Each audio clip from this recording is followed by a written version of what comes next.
"You cheated on me," Millionaire CEO shouted, then broke down in tears when he saw her with her twin sons. "Hi, my beautiful family. Welcome back to Mr. Peter's Family, your own family story channel. Heavenly God, today I bow my heart before you with deep gratitude and humility. Please cover every woman in this family with your divine strength.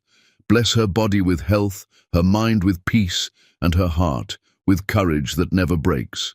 She carries homes on her shoulders, heals wounds with silence, and loves without limits. Honor her sacrifices, reward her patience, and protect her dignity at every step of life. Give her rest when she is tired, hope when she is silent, and joy when no one notices her pain. Let every woman here feel seen, valued, respected, and deeply loved. May her prayers be answered before they even leave her lips, and may her life be filled with comfort, safety, and endless grace. My beautiful family, I write with honesty and love. When you stay till the end, when you like and comment, it tells me my words matter to you. It takes only a second, but it gives strength to your brother Mr. Peter and keeps this family united.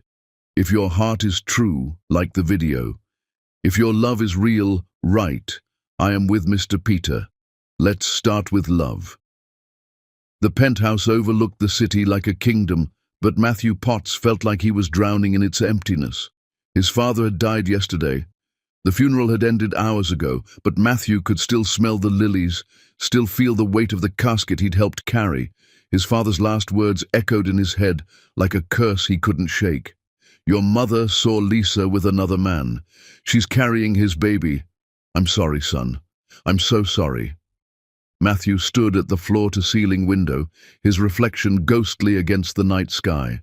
Behind him, he heard Lisa enter their bedroom. His wife, the woman he'd loved since college, the woman his dying father had warned him about with his final breath. "Matthew!" Her voice was soft, concerned. She'd been trying to reach him all day, but he'd avoided her at the funeral, couldn't bear to look at her. "Baby, please talk to me. I know you're hurting. Let me help you." He turned slowly. Lisa stood in the doorway wearing the black dress she'd worn to his father's funeral, her natural hair pulled back, her dark skin seeming to glow even in her grief. She was beautiful. She'd always been beautiful, and she'd destroyed him. "Is it true?" His voice came out raw, broken. Lisa's face filled with confusion. "Is what true? Are you pregnant?" Something flickered across her face. Fear, guilt. She took a step toward him. "Matthew, I was going to tell you.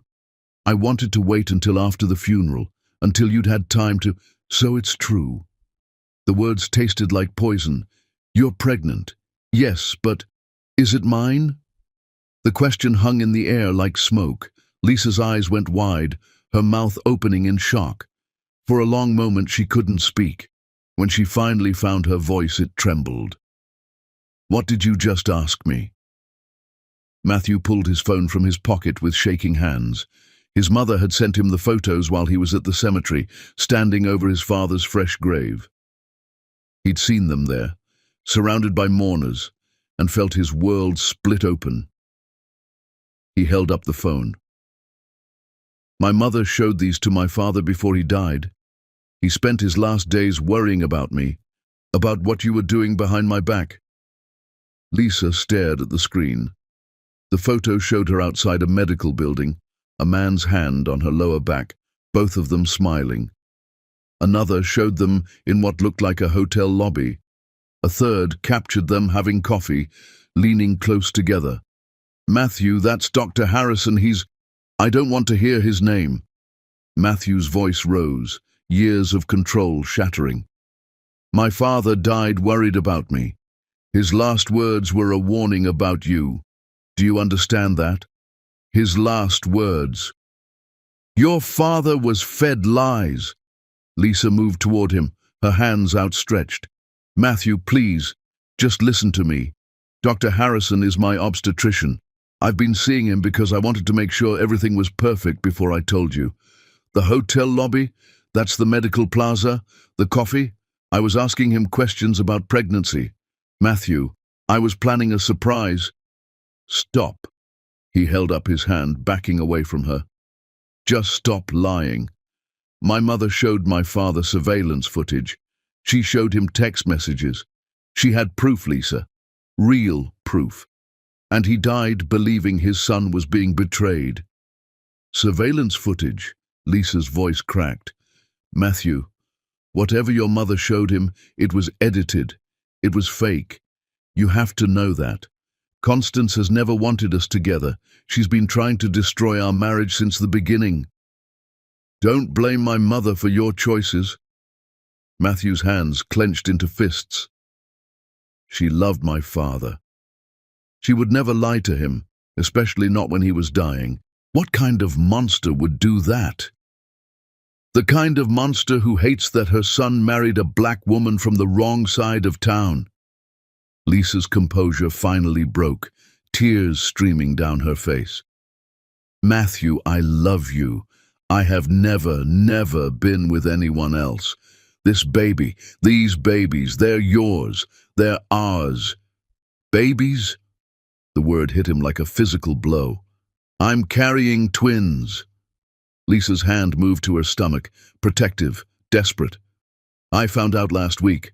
I was going to tell you on your birthday. I had this whole plan. Dr. Harrison was helping me arrange everything. Matthew, please, you have to believe me. He wanted to believe her. God, he wanted to believe her so badly it felt like his chest was caving in. But his father's face kept flashing in his mind. His father, pale and weak in that hospital bed, gripping Matthew's hand with what little strength he had left. My father never lied to me. Not once in his entire life. Matthew's voice dropped to barely a whisper. And with his dying breath, he tried to protect me from you. What does that tell you? It tells me your mother is a liar and a manipulator. Lisa was sobbing now, reaching for him. Matthew, please. Please don't do this. Let me show you the medical records. Let me prove it to you. Call Dr. Harrison right now. He'll explain everything. I don't want explanations. Matthew turned away from her, unable to look at her face anymore. I want you out. The silence that followed was deafening. What? Lisa's voice was so small, so broken. Out of this house, out of my life. He still couldn't look at her. If he looked at her, he might break. I'll have my lawyers draw up divorce papers. You'll get a settlement, but I want you gone by morning. Matthew, I'm pregnant. I'm pregnant with your babies. You can't just... Those babies aren't mine. He spun back to face her, and the words came out like weapons. They're his, whoever he is, and I don't want to see you or them ever again. Lisa's face went completely white. She stumbled backward, catching herself on the doorframe. For a moment, Matthew thought she might collapse. When she spoke again, her voice was so quiet, he almost didn't hear her. Your father loved me. He called me daughter. He told me I was the best thing that ever happened to you. Tears poured down her face, but her eyes held something Matthew had never seen before. Not anger. Something worse. Disappointment. He would be ashamed of you right now. The words struck him like a slap. Get out. I'm going. Lisa straightened, wiping her face with shaking hands. But Matthew, when you realize what you've done, when you finally see the truth, don't come looking for me, because I will never, ever forgive you for this. She walked out of the bedroom. Matthew heard her moving through the penthouse, heard drawers opening, heard the soft sounds of her packing. He wanted to stop her. Part of him screamed to run after her, to hold her, to believe her. But his father's words kept echoing, I'm sorry, son. I'm so sorry. An hour later, he heard the front door close. Matthew stood alone in their bedroom, surrounded by the life they'd built together. Photos on the dresser, her perfume on the vanity, the book she'd been reading on her nightstand. He picked up his phone and called his mother. Matthew, sweetheart. Constance's voice was thick with false sympathy. How are you holding up? She's gone. His voice sounded dead even to his own ears. "Oh, darling, I'm so sorry. But you did the right thing. Your father would be proud of you for being strong enough to—" Matthew hung up. He couldn't listen to any more words, couldn't think, couldn't feel. He walked to the window and looked out at the city. Somewhere out there, Lisa was alone, pregnant, crying, and he'd put her there. His phone buzzed with a text from his lawyer, already working on the divorce papers. Matthew stared at it, then at his reflection in the window. He looked like his father. Same jaw, same eyes, same man who'd warned him with his dying breath. Matthew told himself he'd done the right thing. He told himself his father wouldn't have lied. He told himself that love without trust was nothing. But deep in his chest, in a place he couldn't acknowledge yet, something whispered that he'd just made the biggest mistake of his life. He silenced that voice and called his lawyer back. By morning, Lisa Packer would be erased from his life completely. By morning, he could start forgetting. By morning, the pain would start to fade. He was wrong about all of it. Chapter 2: Surviving Alone. The emergency room lights were too bright, too harsh, and Lisa couldn't stop shaking. "Ma'am, you need to stay still." The nurse's voice seemed to come from far away. "Your blood pressure is dangerously high. You're at risk of losing the pregnancy." Lisa wanted to laugh at that. Losing the pregnancy. As if she hadn't already lost everything else. Her husband, her home, her life. What were two more hearts to break? But then she heard it. The sound that changed everything.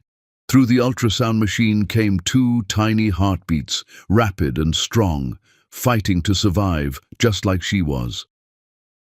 "Twins," the doctor said softly, pointing at the screen. "You're carrying twin boys, Mrs. Potts." "Not Mrs. Potts." Lisa's voice came out hoarse. She'd been unable to speak for days after Matthew threw her out, the trauma stealing her words. This was the first full sentence she'd managed. Just Lisa Packer. She'd spent the last week in a shelter downtown, sleeping on a cot that smelled like bleach and desperation. The other women had been kind, but Lisa had barely been able to acknowledge them. She'd been drowning in a grief so profound, it felt physical, a weight on her chest that made breathing hurt. Then the bleeding started, and the cramping, and the terror. A woman at the shelter named Grace, who worked as a nurse at a free clinic, had driven her here in the middle of the night. Grace sat in the corner now, quiet but present, a stranger who'd shown more care than Lisa's own husband. "The babies are stable for now," the doctor continued, "but you're under extreme stress.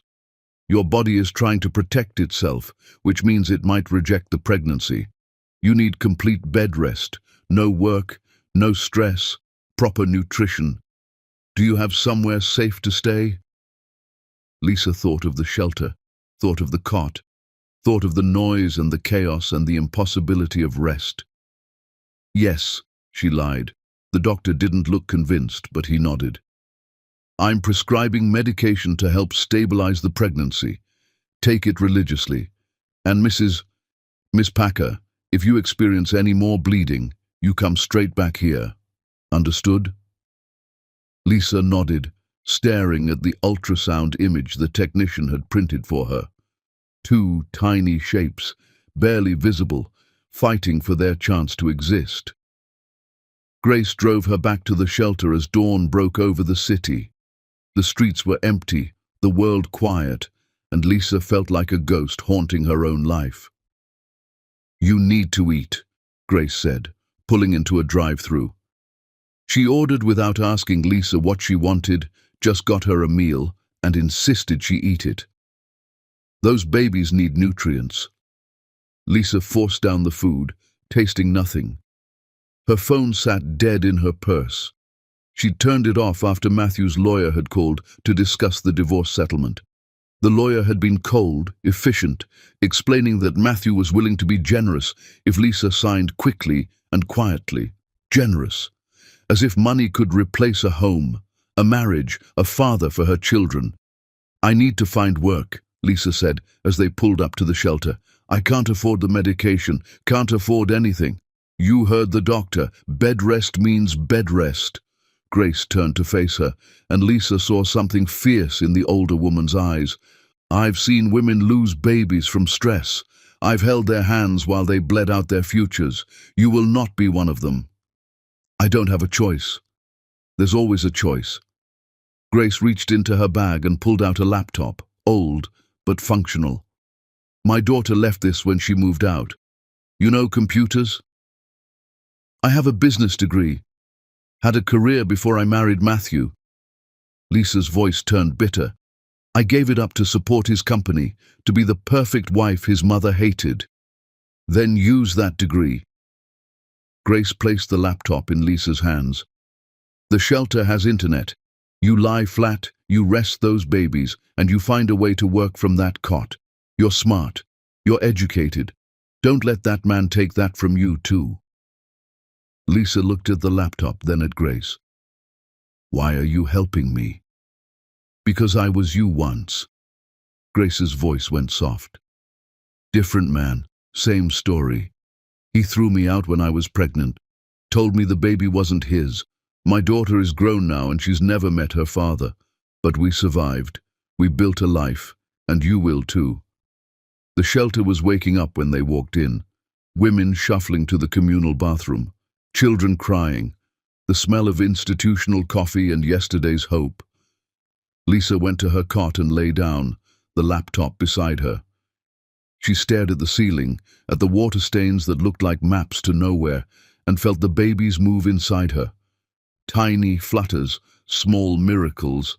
She opened the laptop and started searching for remote work, data entry, virtual assistant positions, anything she could do lying down. Hours passed. Her back ached, her head pounded, but she filled out applications, wrote cover letters, sent her resume into the void. A woman in the cot next to hers introduced herself as Tanya. She had a daughter who couldn't sleep without noise, so she hummed constantly, a low sound that should have been annoying, but somehow wasn't. What are you having? Tanya asked, nodding at Lisa's stomach. Boys, twins. Twins, Tanya smiled. Double the blessing. You got names picked out? Lisa hadn't thought about names, hadn't let herself think beyond surviving the next hour. But now, lying in this shelter with strangers who treated her with more kindness than her own husband had, she let herself imagine a future. Jasper and Sage, she said softly. The words came from nowhere and everywhere. Her grandmother's garden, the flowers she'd loved as a child, the beauty she wanted her sons to carry. After flowers. Those are beautiful names. Tanya went back to humming, and Lisa went back to job hunting. That night, Lisa's body tried to reject the pregnancy again. She felt the cramping, the warning signs, and Grace rushed her back to the hospital. The emergency room doctor was different this time, younger, less sympathetic. You need to reduce stress, he said, like it was simple, like she could just wish away her circumstances. I'm trying, Lisa whispered. Try harder. These babies won't survive if you don't. Grace held her hand as they monitored the heartbeats, both still there, both still fighting. When they returned to the shelter, Lisa made a vow. She placed her hands on her stomach and spoke to her sons in the darkness. I don't know how we're going to make it. I don't know where we'll live, or what we'll eat, or how I'll afford to bring you into this world. But I promise you this. I will build you a life worth living. I will show you what real love looks like, and I will make sure you never, ever doubt that you were wanted. A week later, Lisa got her first response to a job application. A small company needed someone to manage their data entry remotely. The pay was minimal, but it was something. She worked lying down, laptop propped on her stomach, babies kicking against the keyboard. The other women at the shelter brought her food, reminded her to take her medication, covered for her when she was too exhausted to move. These strangers became her family. These broken women who had nothing gave her everything. Lisa's body slowly stabilized. The bleeding stopped. The babies grew stronger. And in the quiet hours before dawn, when the shelter was finally silent, she began to plan. She researched, starting a business, looked into what it would take to create a product, market it, build something from nothing. She had no money, no resources, no safety net, but she had her mind, her education, her will to survive, and she had Jasper and Sage, who kicked and rolled and reminded her every moment that she was fighting for 3 lives now, not just one. Matthew's lawyer called again. The settlement offer had increased. Constance wanted this over quickly, wanted Lisa to disappear. Lisa refused it all. She didn't want Matthew's money, didn't want anything that tied her to the man who destroyed her. She wanted to build her own empire. And she would. The laptop screen glowed in the darkness as Lisa researched skincare ingredients. She'd noticed how the harsh soap at the shelter damaged her skin and the skin of the other women. Hospital-grade cleaners that stripped away natural oils. Products designed without thought for black skin, for textured hair, for bodies that needed gentleness. She could create something better. She could build something that mattered. It was an impossible dream, a fantasy born of desperation. But as Jasper and Sage tumbled inside her, as Grace checked on her one more time before her night shift, as Tanya's humming filled the shelter with something close to peace, Lisa let herself believe. Somewhere across the city, Matthew slept in their penthouse, surrounded by everything and feeling nothing. And here in this shelter, Lisa slept on a cot, surrounded by nothing and feeling everything. She knew which one of them was richer. Chapter 3.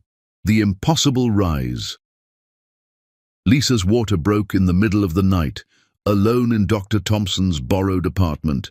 Pain ripping through her body, weeks too early.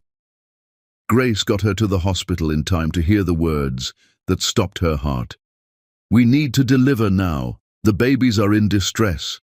Jasper came out screaming, tiny fists already fighting. Sage followed silent, too silent, and was rushed away before Lisa could touch him. "Your son isn't breathing well on his own," the doctor said, and Lisa's world went white. The NICU became Lisa's entire universe, 2 incubators, 2 sons, one fighting loudly, one fighting quietly, both so impossibly small. Jasper gained weight steadily, his personality already demanding attention even from inside plastic walls. But Sage struggled. Every day brought new crises, breathing episodes, infection scares, numbers that dropped and made alarms scream. Lisa worked from a chair between them, laptop balanced on her knees, one hand on each incubator. The medical bills mounted faster than she could count. Her remote job barely covered a fraction. Dr. Amara Thompson found her crying over invoices at 3 in the morning. "What if I told you there's another way?" Dr. Thompson pulled up a chair. "That business plan you've been scribbling. Let me invest." "I can't take your money. I don't even know if it would work." "I'm not giving you money. I'm investing in something I believe in." "In you." Dr. Thompson's eyes were fierce. "Those nurses are already fighting over the samples you made in the kitchenette. That's not luck. That's genius." 3 days later, Sage's lungs collapsed. Lisa stood outside surgery, Grace holding her as she shattered. This time the breaking was different. Not grief, but rage. Rage at Matthew for not being there. Rage at Constance for destroying them. Rage at a world that let babies suffer for their parents' mistakes. When Sage survived, barely, with a long recovery ahead, Lisa made a decision. She would build something so powerful that her sons would never be vulnerable again. Never dependent. Never at the mercy of anyone's cruelty. Dr. Thompson's investment bought supplies. Lisa mixed her first real batch of healing balm in the hospital kitchenette while her sons slept. Her hands shook, but they didn't stop. The NICU nurses were her first customers, buying product with their own money because it actually worked. Word spread to other departments. A burn unit nurse posted before and after photos that went viral overnight.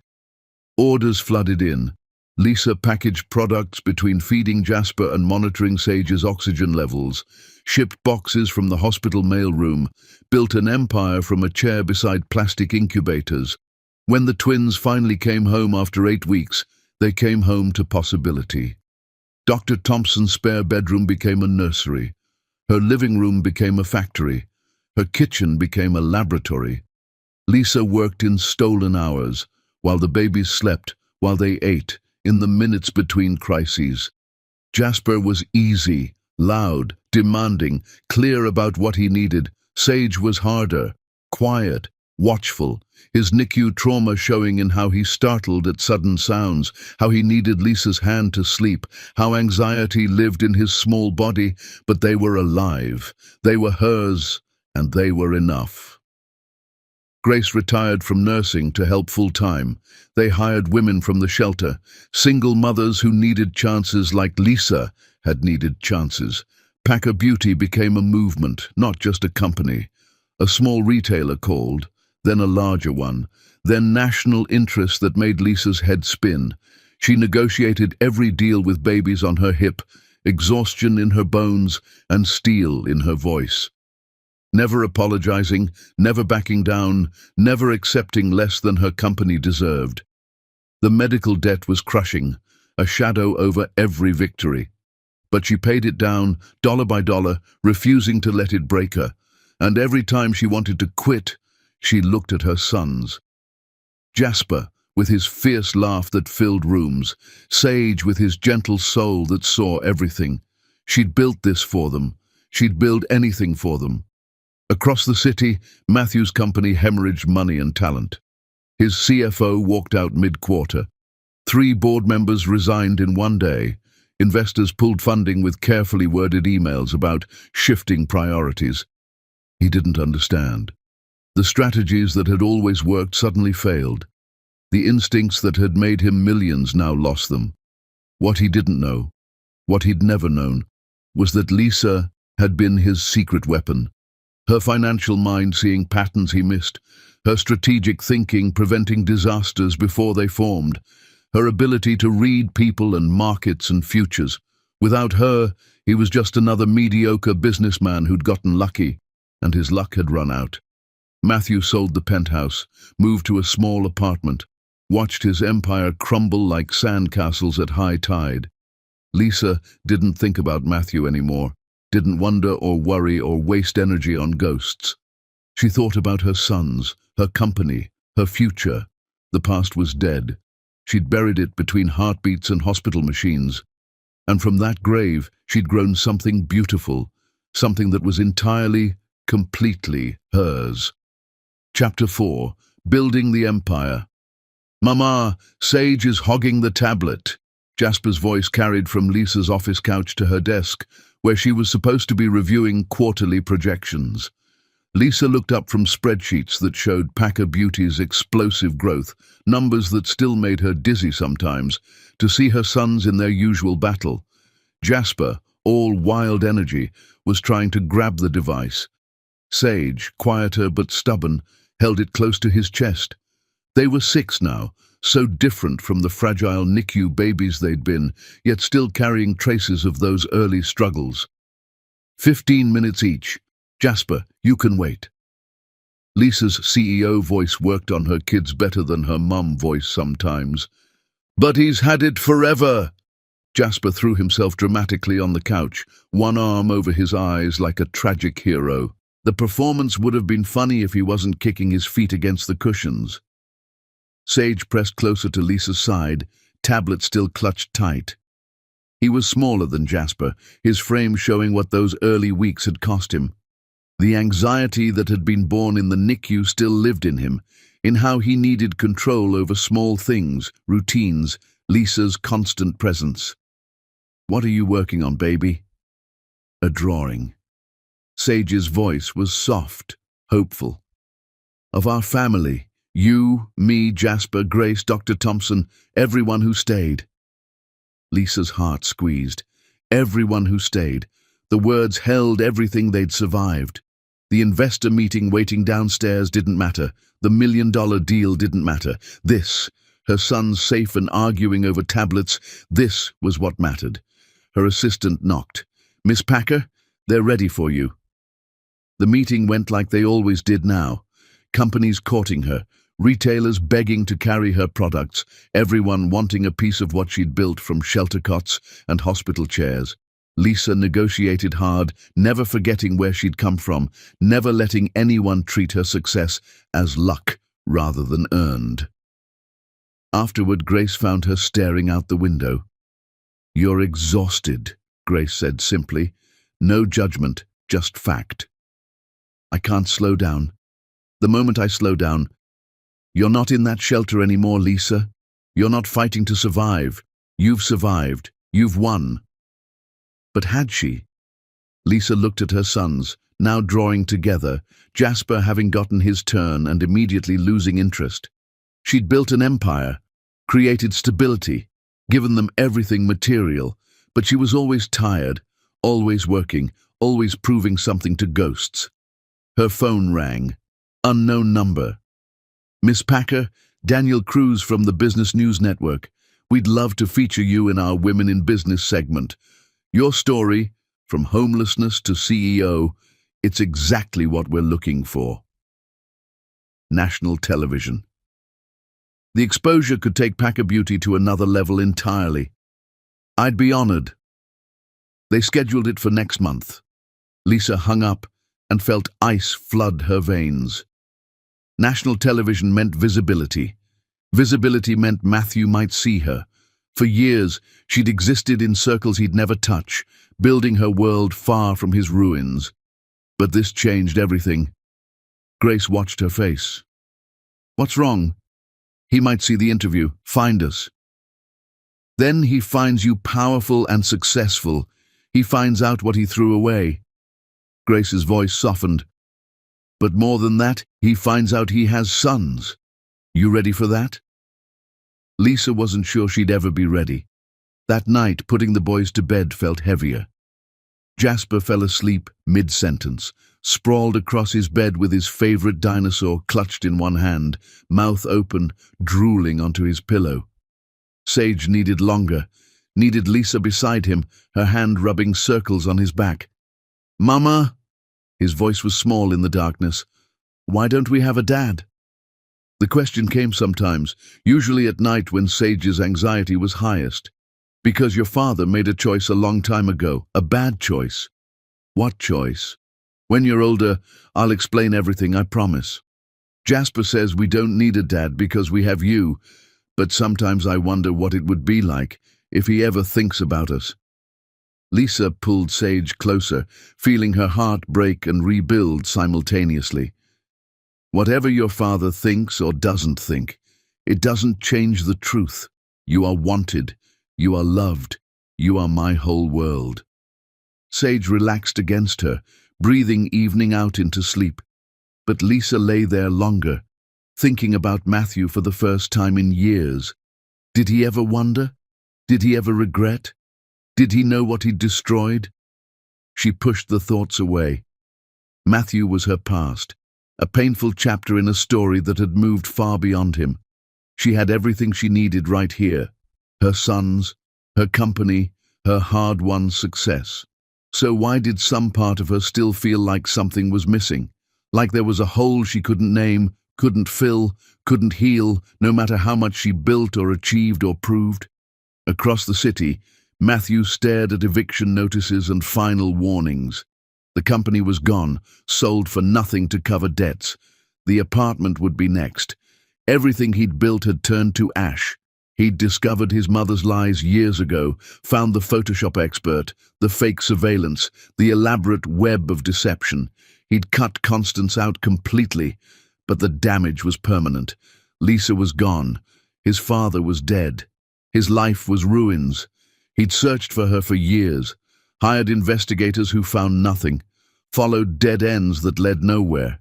She'd vanished completely, taking his unborn children, if they'd even existed, if she'd even been pregnant, if any of it had been real. Matthew didn't know anymore, couldn't separate truth from his mother's poison. All he knew was that he'd destroyed the only woman he'd ever loved, and the payment for that sin was everything he'd ever had or would have. He packed what little he owned into boxes and prepared to lose the apartment.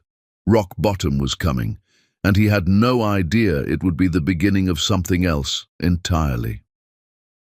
Chapter 5. The Boy's Discovery. Jasper found the photo on a rainy afternoon when Lisa was in back-to-back meetings and Grace was supposed to be watching them, but had gotten distracted by a phone call. It was in Lisa's bedroom, in the drawer of her nightstand, tucked beneath old papers and forgotten things. The drawer that was supposed to be locked but wasn't, the one Lisa thought was secure but had left vulnerable in her rush that morning. The photo showed a younger version of their mother in a white dress, smiling like the sun itself, radiant with happiness. Standing next to her was a man in a suit, handsome and dark-haired, looking at Lisa like she was the only person in the world who mattered. "Sage, come look at this," Jasper whispered, even though Grace was downstairs and couldn't hear them anyway. Sage appeared in the doorway, hesitant as always. He never liked breaking rules, never liked doing things that might upset his mama, but curiosity pulled him forward, stronger than his caution. "Is that Mama?" Sage stared at the photo, eyes wide. "Yeah, and I think that's our dad." Jasper's voice was strange, a mix of excitement and anger and confusion all tangled together. The word hung between them. Dad. A concept they'd thought about but never really understood. Other kids at school had dads who picked them up after class, who came to soccer games and school performances, who existed in their lives in ways Jasper and Sage couldn't imagine. Why does she keep it hidden? Sage touched the photo gently, like it might break or disappear if he wasn't careful. "I don't know, but I'm going to find out who he is." Jasper's voice held that determined edge that meant he wouldn't let this go, the same stubbornness that got him in trouble at school sometimes. They took the photo back to Jasper's room, moving quietly through the house. While Grace made dinner downstairs, they could hear her humming and pots clanging, the familiar sounds of their routine. They huddled over Jasper's tablet, trying to figure out how to solve this mystery. It was Sage who thought of it, his voice excited. "The internet. We can search the internet. People find things there all the time." But they didn't know the man's name, didn't know anything except what he looked like in this one frozen moment of happiness. "Wait." Jasper grabbed the photo again, squinting at it in the bedroom light. "There's writing on the back. I can see it." He flipped it over. In Lisa's handwriting, slightly faded but still legible, Matthew and Lisa Potts, wedding day. Matthew Potts. They looked at each other, a whole world of possibility opening up before them, terrifying and exciting in equal measure. Jasper typed the name into the search bar with trembling fingers. Results flooded the screen more than they expected. Matthew Potts, former tech CEO. The fall of Potts Industries. Where is Matthew Potts now? Tech mogul loses empire. They clicked on article after article, reading about a man who'd once been rich and powerful but had lost everything. A company that had collapsed spectacularly. A life that had fallen apart in ways that seemed almost impossible. "He looks sad," Sage said softly, pointing to a recent photo of Matthew leaving a building, shoulders slumped, face haggard and older than the wedding photo, like years had carved pain into his features. "He looks old," Jasper said, less sympathetically, his voice hard. He clicked to another article, reading quickly. "Says here his company went bankrupt. He's nobody now, lost everything." They read about the company's failure, piecing together a story from fragments. About Matthew's father dying, something about his mother, about things falling apart in ways they didn't fully understand but could feel were important. About his mother being arrested for fraud years later, though the articles didn't explain details, didn't connect the dots in ways that made sense to two young boys trying to understand their own story. But nowhere did they find anything about Lisa, about a wife, about children, about two boys who shared this man's DNA. It was like their mother had never existed in his life, erased completely from his history. Why doesn't it say anything about Mama? Sage's voice trembled, tears threatening. Why is she not there? Did he erase her? Maybe he erased her, like she erased him. Jasper's jaw set stubbornly, the way it did when he was trying not to cry. Maybe they both wanted to forget. But why? What happened? They didn't have answers. Just more questions piling up like weights on their small shoulders. Over the next few days, they researched obsessively, every spare moment a chance to learn more. Every time they had the tablet, they were looking up their father, trying to piece together the puzzle of their own existence. Sage started having more anxiety, worse than usual. Couldn't sleep without nightmares. Had dreams about fathers who disappeared, about being left behind, about not being wanted. Kept asking Lisa questions she clearly didn't want to answer, questions that made her face go sad and distant. Mama, why don't we have a dad like other kids?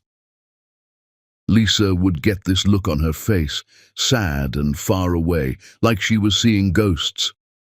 Because your father made choices that meant he couldn't be in your life. What choices? Choices I'll explain when you're older, when you can understand better. But Sage didn't want to wait until he was older. He wanted to understand now, needed to understand why they were different, why their family was incomplete. He started drawing pictures of what he imagined his father might be like, showed them to Jasper, who mostly just shrugged, trying to pretend he didn't care even though Sage knew he did. Jasper's reaction was different.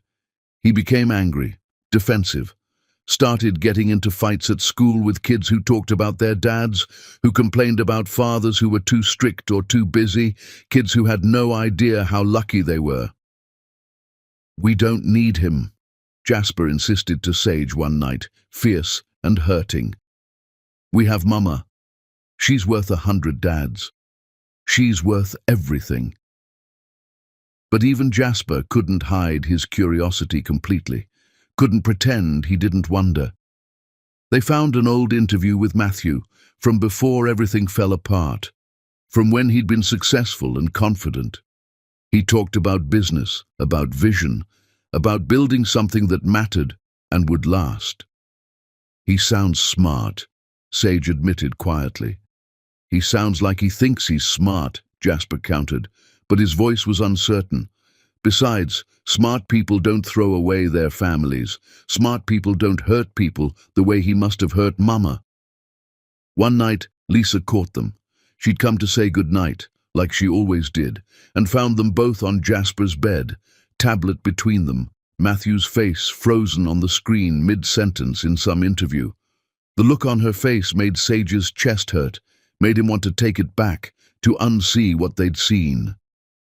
Boys. Her voice was carefully controlled, too controlled. What are you doing? We found your wedding photo, Jasper said, deciding honesty was better than lies. He was a terrible liar anyway, always got this weird twitch in his eye that gave him away. We wanted to know about our dad. We needed to know. Lisa sat down on the bed slowly, looking suddenly exhausted, older than she had that morning. For a long moment she didn't speak, just looked at the screen, at Matthew's face, and Sage saw her hands shake slightly. I should have told you, she finally said, voice thick with emotion. I should have explained before you went looking. This is my fault. Tell us now. Sage pressed close to her side, needing her warmth, her solid presence. Please, Mama, we need to know. So Lisa told them, not everything, not the details that would break them, but the truth, simple and painful and real. Your father and I were married. We loved each other very much, more than I knew was possible to love someone. But his mother didn't want us together, and she lied to him about me. She made him believe I'd betrayed him, that I'd been unfaithful, and instead of trusting me, instead of believing in our love, your father threw me out. Lisa's hands shook as she spoke, her voice breaking. I was pregnant with you when he did this. I tried to tell him, but he wouldn't listen. He wouldn't hear me. So he didn't want us? Jasper's voice was hard, fighting tears, trying to be strong. He didn't know about you. Or he thought you weren't his. His mother had poisoned him with lies, and he believed her instead of me. But she lied. You didn't betray him. Sage needed this clarified, needed to know his mama was good, that this wasn't her fault. I didn't. I was faithful. I loved your father with everything I had. But love isn't always enough when there's no trust, when someone chooses to believe the worst of you instead of fighting for the truth. They processed this, these two boys trying to understand adult pain, adult mistakes, adult consequences. Jasper wiped his eyes roughly, angry at himself for crying, for being weak. Sage let his tears fall freely, sniffling loudly. Have you talked to him since? Jasper asked. No, never. Does he know about us now? I don't know. Maybe, maybe not. It doesn't matter. Sage's eyes filled with more tears, his heart breaking. Does he want to know about us? Lisa pulled both boys close, holding them like they were still babies instead of growing boys with breaking hearts, with questions too big for their small shoulders. I don't know what your father wants. I only know what I want.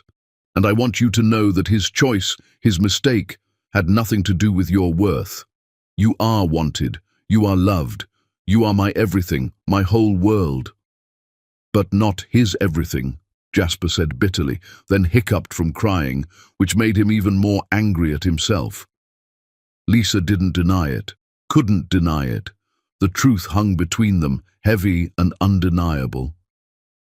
They sat together in the quiet, three hearts that had learned to beat as one, three souls bound by love and loss and survival.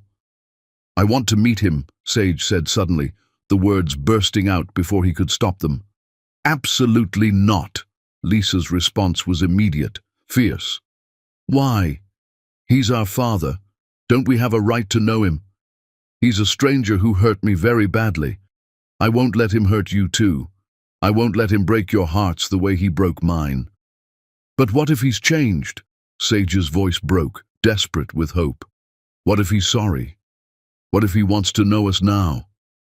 Lisa looked at her youngest son, saw the hope there, the desperate need to believe their father was more than his worst moment, more than the mistake that had created their family. Baby, people don't change that much. Not really. You did, Jasper pointed out, still hiccuping slightly. You were poor, and now you're rich. You were sad, and now you're strong. You changed everything about your life. Lisa didn't have an answer for that, couldn't argue with the truth of it. The boys fell asleep that night with more questions than answers, their small worlds expanded and complicated. But they'd made a pact between them, a silent agreement sealed with pinky promises and whispered words after Lisa left. They would find their father. They would understand the truth, the whole truth. And maybe, just maybe, they could have what other kids had. A family that was whole. Chapter 6. The Collision. The elementary school counselor called Lisa during a board meeting, her voice tight with barely controlled panic. Miss Packer, I'm sorry to disturb you, but Sage isn't in class. We've searched the entire building and the grounds. He's not here. Lisa's world stopped. Everything else ceased to matter in that instant. The board, the meeting, the $1 million deal they were discussing, the future of her company. None of it mattered. What do you mean, he's not there? He was in morning attendance but disappeared during lunch period. We've called the police. I wanted to notify you immediately. We have officers on site, and we're reviewing security footage. Lisa was out of the building in seconds, Grace and her security team mobilizing around her, the school, the neighborhood, every place Sage might go. But Lisa knew. Somehow, deep in her bones, with a mother's instinct that couldn't be denied, she knew. Sage had gone looking for his father, The shelter director called her as she was en route, her heart pounding so hard she thought it might break through her ribs. "Miss Packer, a boy is here asking about someone. He says you're his mother. He's safe, but you should come quickly." Lisa's hands shook on the steering wheel so badly Grace had to help her steady them. Grace was beside her, steady and calm, but Lisa felt like she was breaking apart, shattering into pieces. When they arrived, the director led them to the common room, and Lisa's heart stopped completely. There was Sage, sitting on a worn couch next to a man who looked vaguely familiar and completely broken, like he'd been shattered and poorly glued back together. Matthew. He'd aged beyond what years alone could account for. The years had carved lines into his face, deep grooves of pain and regret. He wore simple clothes, nothing like the expensive suits she remembered from their life together. His hands were rough, working hands, scarred and worn, and his eyes held a sadness so profound it was almost physical, a weight that seemed to press down on his shoulders. He was reading to a small group of children, including Sage, who watched him with an intensity that broke Lisa's heart into even smaller pieces. Matthew's voice was gentle as he read, patient with the kids who interrupted constantly. One kept asking why. After every single sentence, another was picking his nose enthusiastically and showing his findings to his neighbor. Matthew just smiled and kept reading, kind in a way Lisa had forgotten he could be, tender in a way that made her chest ache. Then he looked up and saw her. The book fell from his hands, hitting the floor with a thud that echoed in the sudden silence. His face went completely white, like he'd seen a ghost. And for a moment, Lisa thought he might actually faint, might collapse right there.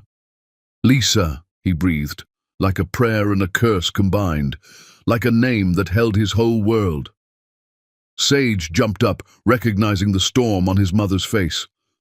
"Mama, I'm sorry. I didn't mean to scare you. I just wanted to see outside. Now." Lisa's voice was ice, harder than she'd ever heard it.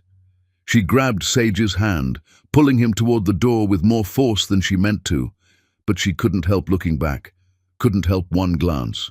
Matthew had stood, was taking a step toward them, his whole body leaning forward like a plant toward sunlight. His eyes were fixed on Sage, and there was recognition there, horror, understanding, the pieces clicking into place. "The eyes," Matthew whispered, his voice breaking. "He has my eyes. He has my father's eyes." Lisa's grip on Sage tightened so hard the boy winced. "Stay away from us. Lisa, please, just let me." "I said stay away." The words came out sharp, desperate, filled with years of buried pain. "You gave up any right to us years ago. You made your choice." "Us?" Matthew's gaze dropped to Sage again, really looking at him now, seeing all the features that marked him as Matthew's son, then back to Lisa, understanding dawning like a terrible sunrise. "He's mine. Both of them. You had twins. Dear God, Lisa, I have sons." "You have nothing." Lisa pulled Sage toward the exit, her vision blurring with tears she refused to shed. "You made sure of that when you threw me away like garbage." She didn't wait for his response. Couldn't stay in that room for another second without falling apart completely.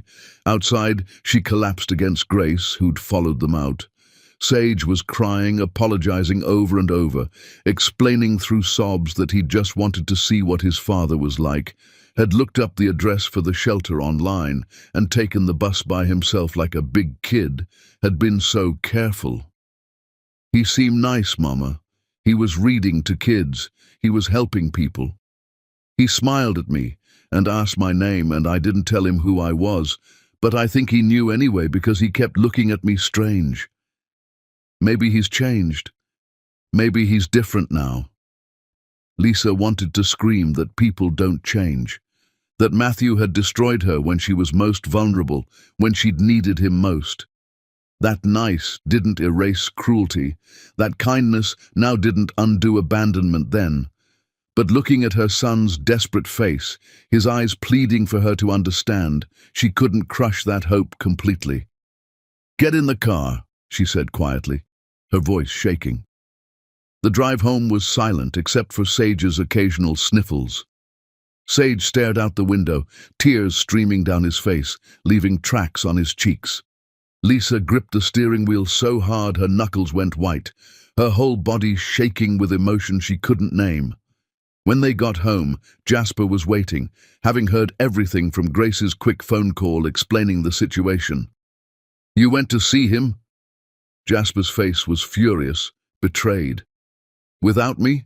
You went to find our dad, and you didn't even tell me?" "I'm sorry," Sage sobbed, fresh tears starting. "I just wanted to know." "To know what? If the dad who abandoned us might actually care?" Jasper's voice cracked, his own tears starting despite his anger.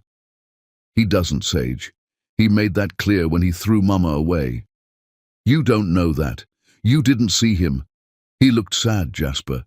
He looked like he's been hurting too, like maybe he regrets what he did." "Good. He should hurt. He should hurt forever for what he did to Mama." "Boys, enough." Lisa's voice cut through their argument like a knife. "Both of you, living room now." They sat on the couch, Jasper still angry, crossing his arms and glaring at the wall, refusing to look at anyone. Sage still crying, wiping his nose on his sleeve repeatedly, making it snotty and gross. Lisa stood in front of them, trying to find words that would make sense of this impossible situation, trying to be the mother they needed, even though she felt like she was drowning. "What your father did to us was wrong. Unforgivably wrong. He threw me out when I was pregnant with you. He believed lies instead of trusting me. He broke my heart in ways I'm still healing from, wounds that still bleed sometimes." Lisa's voice shook but held firm. "But he's also your father, and I can't change that biological fact, much as I might wish I could sometimes." "So what do we do?" Sage asked, his voice small and scared and so young. "I don't know yet. I need time to think, time to figure out what's right." That night, Lisa couldn't sleep. She kept seeing Matthew's face. The shock when he'd seen her, the recognition when he'd looked at Sage, the way he'd whispered about eyes and sons and grief. "He has my eyes." Lisa had spent years trying to forget Matthew's eyes, but they stared at her every day in Jasper's face, in Sage's gaze, a constant reminder of what she'd lost and what she'd gained. Her phone rang at midnight, unknown number. She knew who it was before she answered. "Lisa." Matthew's voice, and it was like being transported back in time. Like the years fell away, and she was standing in their bedroom again, hearing him destroy their world. "Please, don't hang up, please. I'm begging you." "How did you get this number?" "I still have connections. A few anyway." "Lisa, I know I shouldn't have called, but I had to. I saw him, our son. I saw Sage, and I knew immediately. Does he have a brother? You said twins. Jasper and Sage, I found their names online. Are they both mine? Please, Lisa, please tell me." "This conversation is over. Please, please just tell me if they're okay, if you're okay. If I can do anything, anything at all to make this right. I know I can't. I know it's impossible, but please just tell me they're okay." "Can what, Matthew? Fix this? Be a father? You gave up that right when you threw me into the street like I was nothing." Lisa's voice broke, years of buried pain flooding out like a dam breaking. "Do you have any idea what my life was like after you destroyed me? I was homeless, Matthew. Pregnant and homeless, living in a shelter, sleeping on a cot.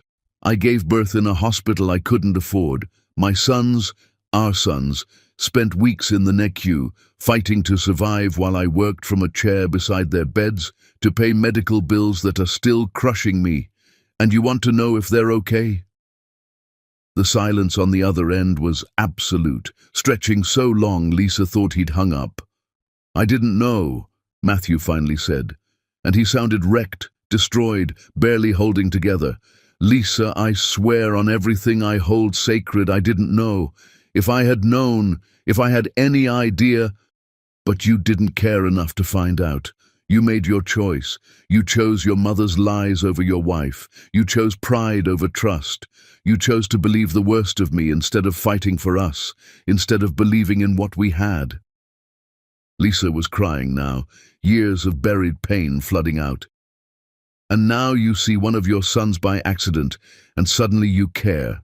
It's too late, Matthew. It's too late for all of us. I know. His voice was barely audible, broken. I know I don't deserve forgiveness. I know I destroyed everything. I know there's no fixing what I did. But Lisa, those boys are mine too. Don't I have any right? No. The word was final. Absolute. You have no rights. You're a stranger to them, your DNA and nothing more, and you'll stay that way. She hung up, her hands shaking so badly she dropped the phone. But even as she did, even as she tried to convince herself she meant it, she knew it was a lie. Because Sage had seen Matthew, had talked to him, had come home with questions and hope and a desperate need to know his father. And Lisa didn't know how to protect her sons from the truth anymore, didn't know how to keep them safe from a man who had already hurt them just by existing, by being absent, by throwing them away before they were even born. Matthew Potts was back in their lives, whether she wanted him there or not. And everything was about to change. Chapter 7. The Reckoning. The restraining order arrived at Matthew's apartment on a Tuesday morning, delivered by a process server who looked bored with other people's tragedies. Matthew stared at the papers, reading the same lines over and over until they burned into his brain. Lisa was requesting he stay away from her, from the boys, from their school, from anywhere they might be. A legal barrier between him and the family he'd destroyed. He didn't fight it, didn't call a lawyer, didn't even consider contesting it. How could he? She was right. He had no rights. He'd thrown them away when he'd thrown her out, when he'd chosen poison over truth. But knowing he deserved this didn't make it hurt less, didn't make the pain any easier to bear.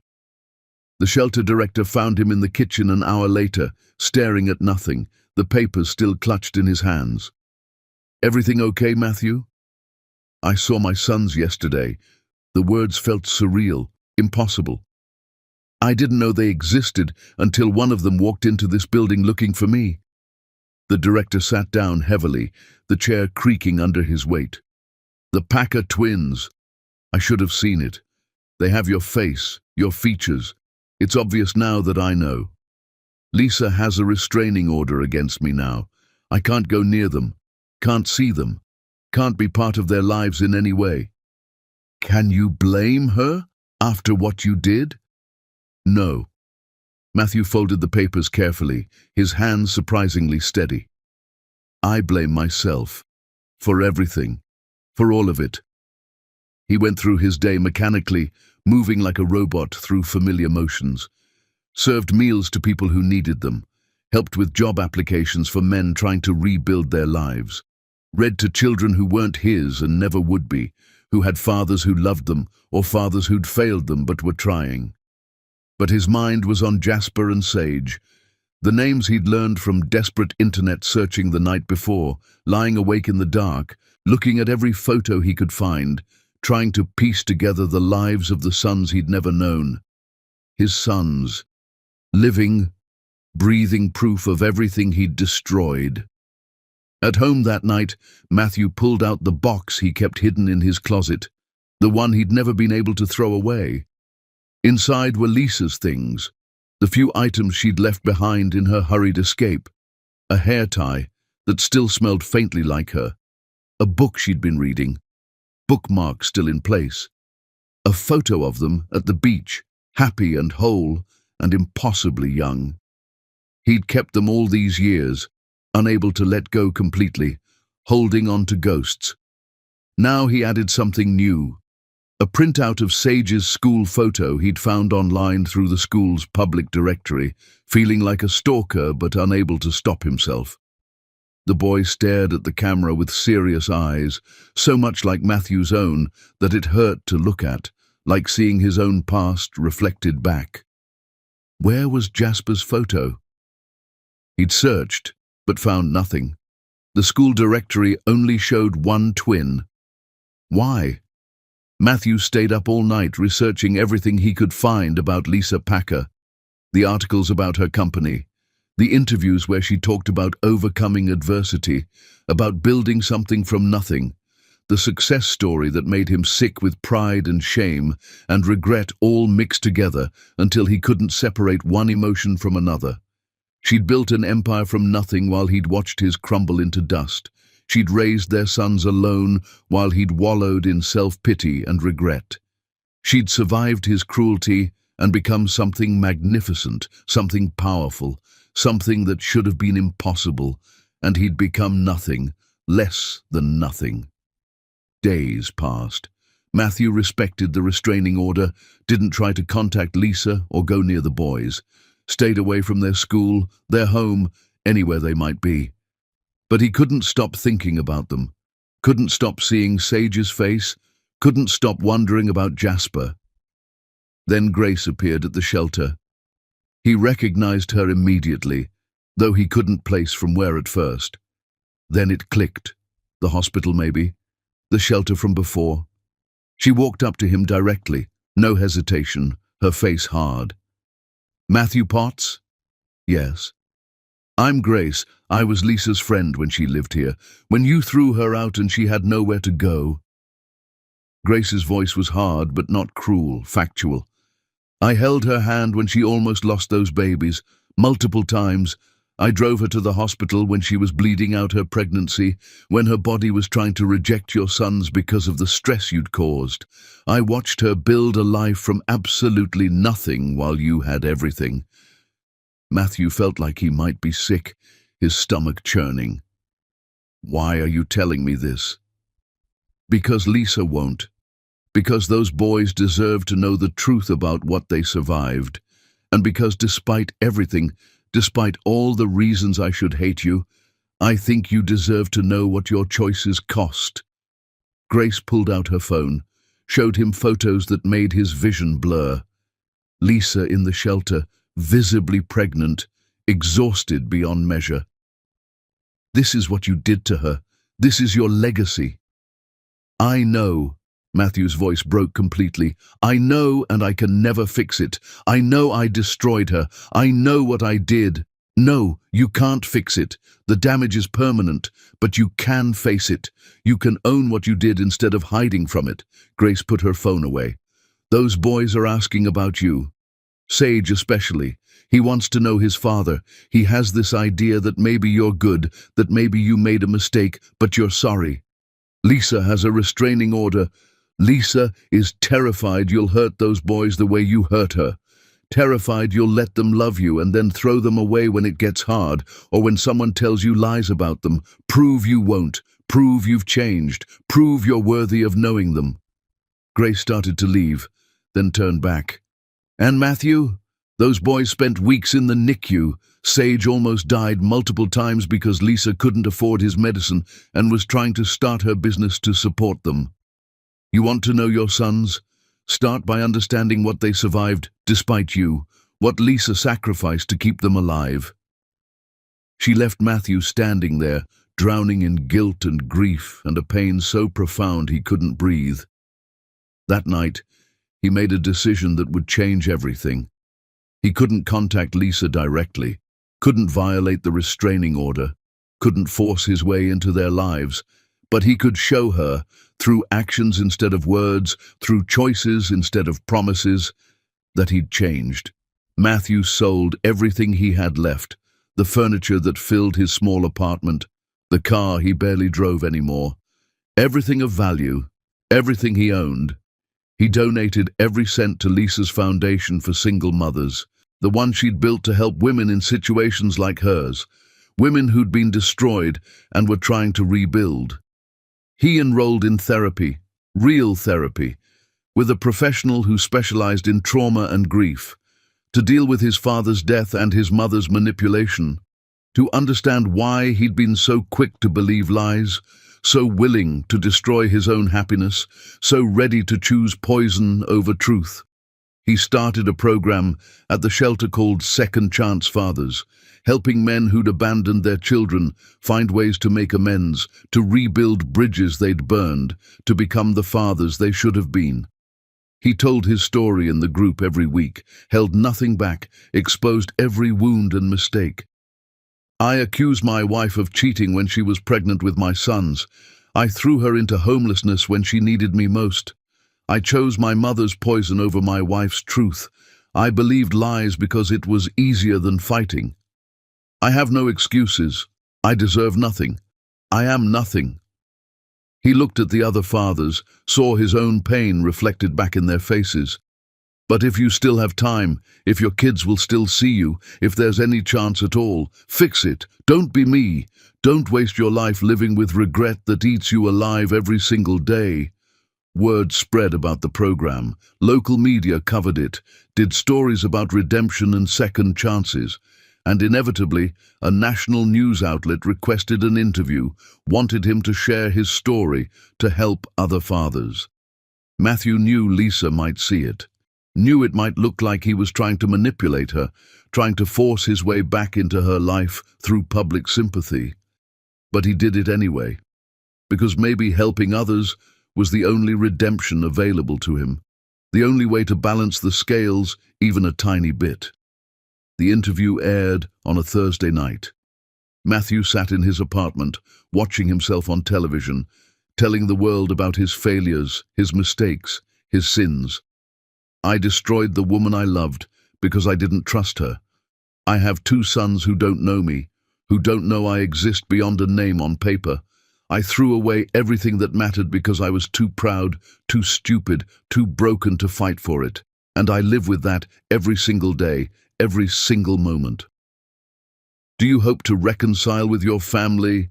The interviewer asked, her voice gentle. I hope they're happy. I hope they're healthy.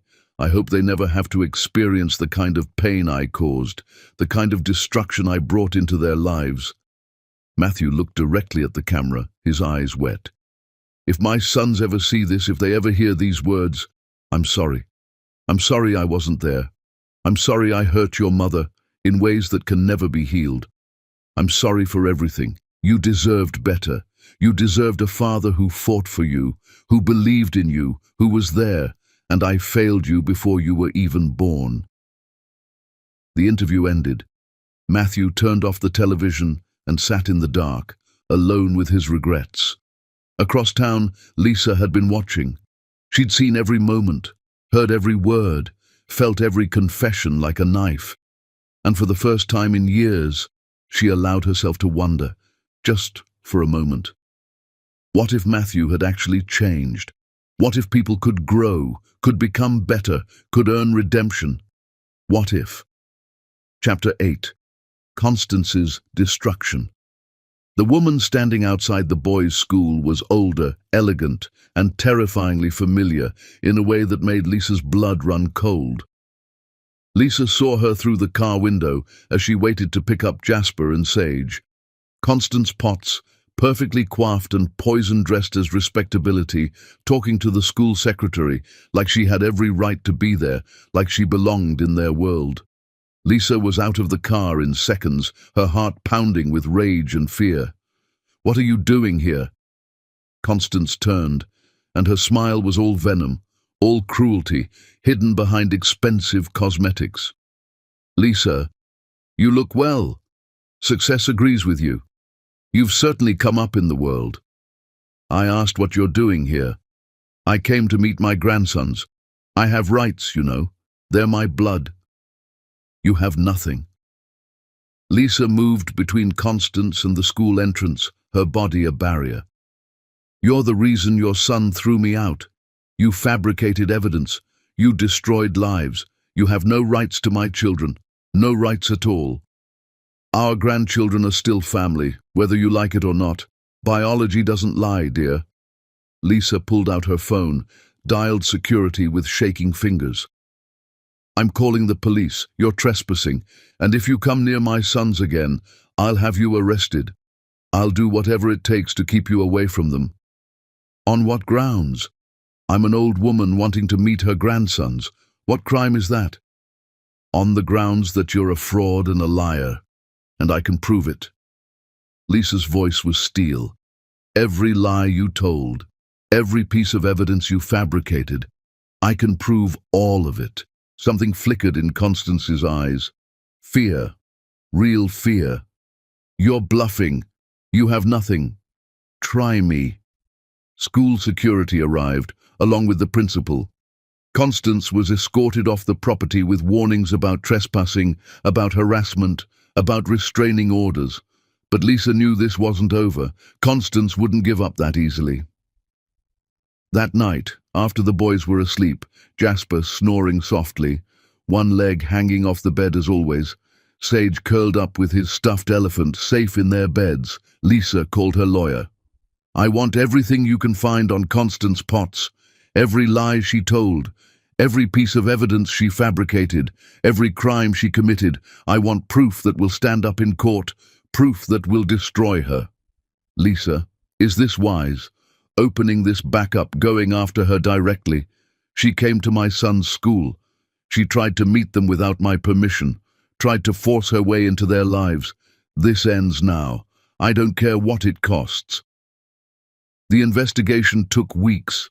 Lisa's lawyers dug through everything, found the Photoshop expert Constance had hired all those years ago, the private investigator who'd created fake surveillance footage, the trail of lies and manipulation and cruelty that had destroyed Lisa's marriage.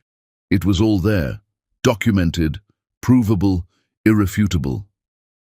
Lisa scheduled a meeting, not at her office, not anywhere Constance could feel comfortable or in control, at the shelter where Lisa had once lived, where she'd fought to survive while Constance was destroying her life from a penthouse, living in luxury while Lisa bled and suffered. Matthew didn't know about the meeting. Lisa hadn't told him, hadn't contacted him at all, but she'd made a decision that terrified her, a choice she knew might haunt her forever. She brought the boys. Jasper and Sage sat beside her in the shelter's community room, quiet and confused and a little scared. Jasper kept fidgeting with his shoelaces, tying and untying them nervously, his usual energy contained into this small, repetitive motion. Sage pressed close to Lisa's side, seeking her warmth and protection. They'd asked why they were here, why they weren't in school, what was happening. Lisa had told them they were going to meet their grandmother, but she hadn't explained which grandmother or why. Constance arrived exactly on time, and her face went pale when she saw the twins sitting there, two living, breathing consequences of her actions. These are your grandsons, Lisa said quietly, her voice deadly calm. Jasper and Sage, the babies you tried to kill by destroying me when I was pregnant with them. I never meant... Look at them. Lisa's voice was steel wrapped in ice. Look at what you almost erased from the world. Look at these children who almost died because of your lies. Jasper and Sage stared at Constance with identical expressions of distrust and confusion. Jasper's hands clenched into fists, his small body tense. Sage shrunk back slightly, seeking the safety of his mother's presence. You lied about our mama, Jasper said, his voice hard for such a young boy, filled with protective fury. You made our dad think she cheated. You're why we don't have a father. You're why our family is broken. Constance's composure cracked, her carefully maintained facade breaking. I was trying to protect my son. I was doing what I thought was best. From what? From love? From happiness? From having a family? Lisa leaned forward, her eyes blazing. You destroyed Matthew's marriage because you couldn't stand that he loved me more than he feared you. You couldn't control him through me, so you decided to eliminate me entirely. You weren't good enough for him. You came from nothing. I wasn't white enough for him. Say it honestly at least. Be honest about your racism for once in your miserable life. Lisa stood, and she felt powerful in a way that had nothing to do with money or success, powerful in a way that came from survival and truth. You created fake photos, fabricated surveillance footage, lied to a dying man on his deathbed, poisoned your husband's last days with cruelty. You made your own son believe his wife betrayed him while she was carrying his children. And for what? Pride, racism, the need to control every aspect of your son's life. I wanted what was best for my family. I wanted Matthew to have the life he deserved. You wanted to destroy anything you couldn't control, anyone who made Matthew happy without your permission. Lisa pulled out her phone, showed Constance the evidence file her lawyers had compiled. I have proof of everything.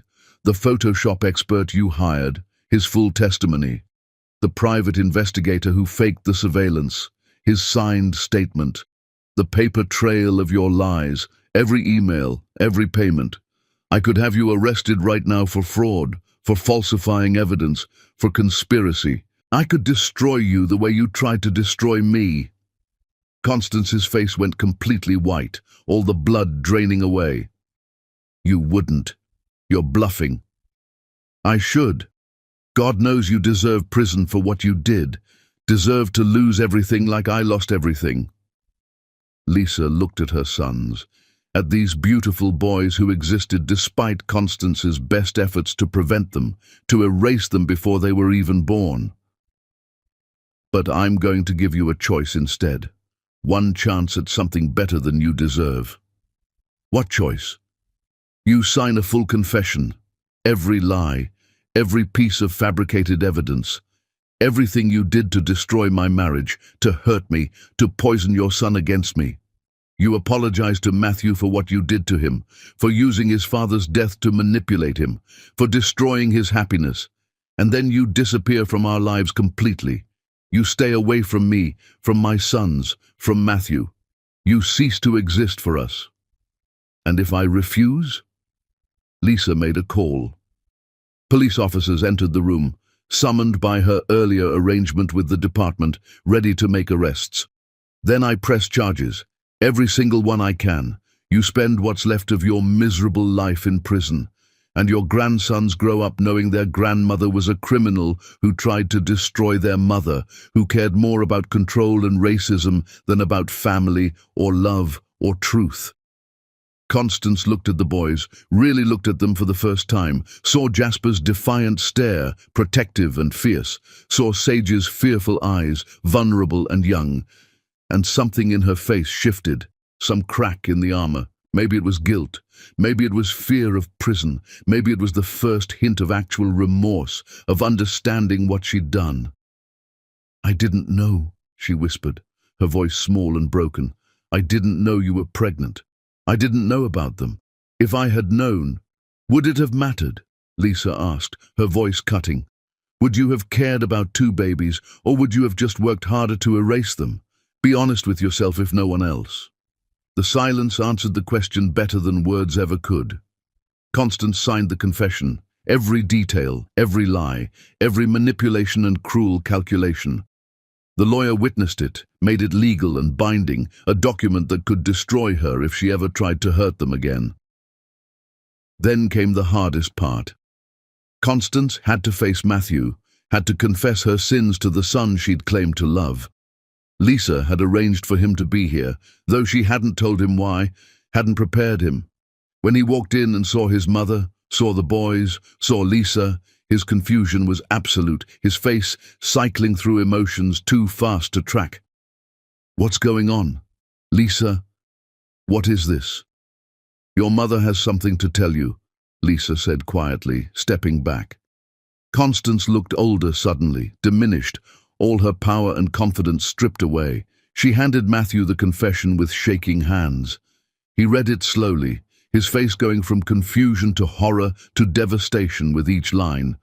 By the time he finished, tears were streaming down his face, falling onto the pages and smudging the ink. Sage made a small sound of distress seeing his father cry, his tender heart breaking. You lied. About everything. His voice was hollow, empty. Dad died believing Lisa had betrayed me. You fed him those lies on his deathbed, poisoned his final days. You used his death to manipulate me, to destroy the woman I loved. I thought I was protecting you. I thought I was doing what was best. You destroyed me." Matthew's anguish filled the room, raw and terrible. "You made me throw away the only woman I ever loved. You're the reason I have sons who don't know me, who look at me like a stranger. You're the reason Lisa suffered in ways I can't even imagine. You're the reason our family was destroyed before it even had a chance. God, Mom, what did you do? How could you do this?" "I'm sorry." Constance was crying now too, her carefully applied makeup running in dark streaks. "I'm so sorry. I was wrong. I was so wrong. Sorry doesn't fix this. Sorry doesn't give me back the years I lost. Sorry doesn't erase what I did to Lisa because I believed your poison, because I trusted you over the woman I loved." The police moved forward. Constance didn't resist as they explained the charges: fraud, falsifying evidence, conspiracy, read her rights in voices that had done this 1,000 times before. Before she left, she looked back at the boys one last time, really seeing them, seeing what she'd almost destroyed. "I hope you have good lives," she said softly, her voice breaking. "Better than what I gave your father. Better than what I deserve." Then she was gone, led away in handcuffs, and the room fell silent. Matthew stood frozen, the confession still in his hands, staring at nothing. He looked at Lisa, at the boys, at the ruins of everything his mother had destroyed, everything he'd helped destroy. "I don't expect you to forgive me," he said quietly, his voice barely audible. "I know what I did. I know it can't be undone. I know there's no fixing this. But Lisa, I swear on everything I hold sacred, I didn't know the evidence was fake. I thought it was real. I thought my dying father was trying to protect me from betrayal." "I know." Lisa's voice was tired. So tired. "I know you were manipulated. I know she poisoned you with lies.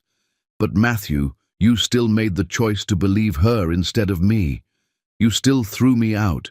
You still said those terrible things, still destroyed me when I was vulnerable.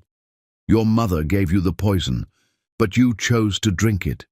You chose to believe the worst of me instead of fighting for the truth." Matthew nodded, tears still falling, his whole body shaking. "You're right, and I'll regret it for the rest of my life, every single day." Jasper and Sage had been quiet through all of this, processing more adult pain than children should ever have to witness, seeing ugliness they shouldn't have to see. Jasper was still clenching and unclenching his fists, his anger having nowhere to go. Sage had tears on his cheeks, his sensitive heart overwhelmed. Now Sage spoke up, his voice small and trembling. "Are you our dad?" Matthew looked at his youngest son, and his face crumpled completely, breaking into pieces. "Yes, I'm your dad. And I'm so sorry I wasn't there. I'm sorry for everything. I'm sorry I threw your mother away. Sorry I didn't know about you. Sorry for all the pain I caused." "Do you want to be our dad now?" Sage asked, his voice filled with desperate hope. "More than anything in the world. But that's not my choice to make. It's your mother's choice, and yours. I have to earn that right, if it's even possible." Lisa felt the weight of that truth, the impossible decision settling on her shoulders. She looked at her boys, at Matthew, at the impossible situation they were all trapped in, the wreckage of the past, threatening to destroy any chance at a future. "I need time," she said finally, her voice shaking. "Time to think. Time to figure out if there's any way forward from this, any path that doesn't end in more pain." Matthew nodded, understanding and accepting. "Take all the time you need. I'll be here. However long it takes, whatever you need. I'm not going anywhere." He left quietly, and Lisa was alone with her sons, and the echoes of everything that had just happened, the weight of decisions not yet made. "Mama." Sage's voice was trembling, his small hand finding hers. "Is it okay if part of me wants to know him? Even after everything? Is that bad?" Lisa pulled both boys close, holding them tight, feeling her heart break and heal simultaneously. Yes, baby, it's okay. It's all okay. Your feelings are valid, whatever they are. But she wasn't sure if that was true, wasn't sure if anything would ever be okay again. Chapter 9. Earning the Impossible. The letters arrived every day for 60 days straight, never missing a single day. Matthew didn't send them to Lisa's home or office. He sent them to Grace, who gave them to Lisa without comment, without judgment, just quiet support. Lisa didn't open them at first. She stacked them on her dresser, unopened envelopes forming a small mountain that grew taller each day, a physical representation of words unread. But eventually curiosity won. Or maybe it was something else. Hope, fear, the need to know. The first letter was dated the day after Constance's arrest. Dear Lisa, I don't expect you to read this. I don't expect anything from you ever again. But I need to write it anyway, need to put into words what I can't say to your face. I was wrong. About everything. I should have trusted you, should have fought for you, should have protected you instead of destroying you. My mother's lies were poison, but I drank them willingly. I chose pride over love, and I've paid for it every day since. Not enough. I'll never pay enough. But I'm trying to be better. Trying to be someone those boys might someday want to know. I'm in therapy. Real therapy. Working through everything. I've started a program helping fathers reconnect with their kids. Every day I help another man fix what I couldn't. It doesn't absolve me. Nothing will. But maybe it means something. I love you. I never stopped. Even when I hated myself for it, I loved you. I'm sorry for everything. Matthew. Lisa read it 3 times, crying harder each time, feeling things she'd tried so hard to bury. The letters continued. Some were short, barely a paragraph. Some were long, pages of confession and growth. All were honest, in a way that broke her heart. Matthew wrote about his therapy sessions, about facing his own weakness and privilege, about realizing he'd been raised by a woman who taught him that love was conditional, that trust was weakness, that control mattered more than connection. He wrote about watching Lisa's interviews, seeing her success, feeling pride and shame in equal measure, celebrating her victories while mourning his failures. He wrote about the boys, about seeing Sage that day in the shelter and knowing immediately, recognition hitting him like lightning, about searching desperately for information on Jasper, finding so little, wanting to know everything. I want to know them, one letter said. Want to know what makes Sage anxious and how to help him feel safe. Want to know what makes Jasper laugh, what he dreams about. Want to know their favorite foods and their fears and their hopes and everything I've missed. But more than that, I want them to be happy, even if happy means without me. Even if I never get to be part of their lives, I just want them to be happy and whole and loved. Lisa found herself waiting for the letters, anticipating them, reading them late at night after the boys were asleep, crying over them, hating them, cherishing them. Grace noticed, the way she noticed everything. You're softening. I'm not. You are. And it's okay to soften. It's okay to wonder if people can change, if redemption is possible. People like Matthew don't change, don't they? Grace raised an eyebrow, challenging her. You did. You were broken and became powerful. You changed everything about your life. Why can't he be broken and become better? Lisa didn't have an answer for that, couldn't argue against her own transformation. Meanwhile, the boys were asking more questions, especially Sage. He wanted to know about Matthew, wanted to understand the man they'd met so briefly. Is he nice, Mama? Really nice, or just pretending to be nice? I don't know, baby. I honestly don't know.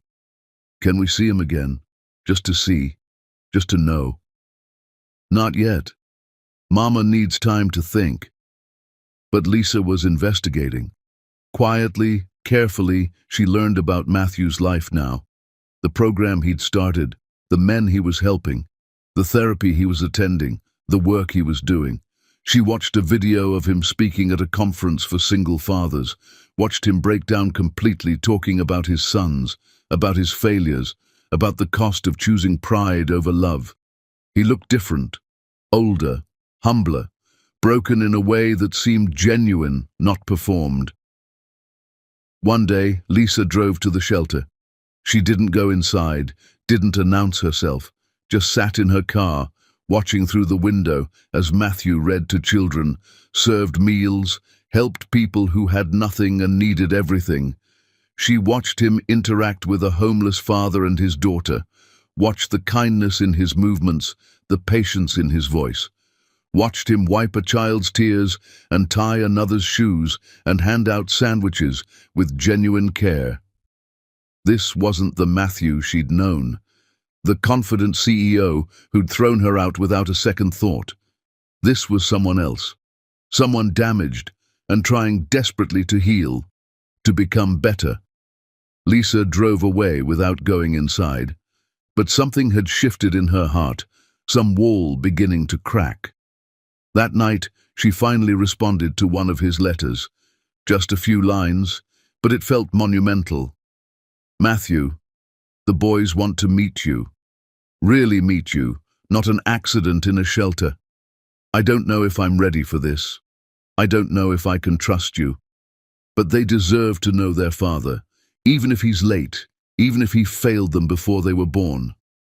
If you're serious about this, about them, then you need to be all in. No half measures, no giving up when it gets hard. These boys have abandonment in their DNA. Don't add to it. Don't break their hearts the way you broke mine, Lisa. Matthew's response came the next day, hand-delivered by Grace with tears in her eyes. I'll do whatever it takes, whatever you need, whatever they need. Thank you for this chance. I won't waste it. I promise, on everything I am. M. Lisa set up rules, strict, non-negotiable rules. Matthew could meet the boys, but only in supervised visits at places and times Lisa approved. He would attend family therapy with them, work through the damage with professional help. He would prove, through months of consistent action, that he wouldn't disappear when things got difficult. And he would accept that Lisa might never love him again. This was about being a father, not reclaiming a marriage. That door might be closed forever.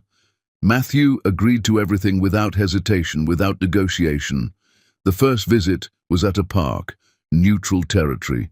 Lisa, Grace, and the boys on one side, Matthew on the other, looking more nervous than she'd ever seen him, hands shaking. Jasper was hostile immediately, his protective instincts on full display. So you're our dad? The one who threw Mama out when she was pregnant?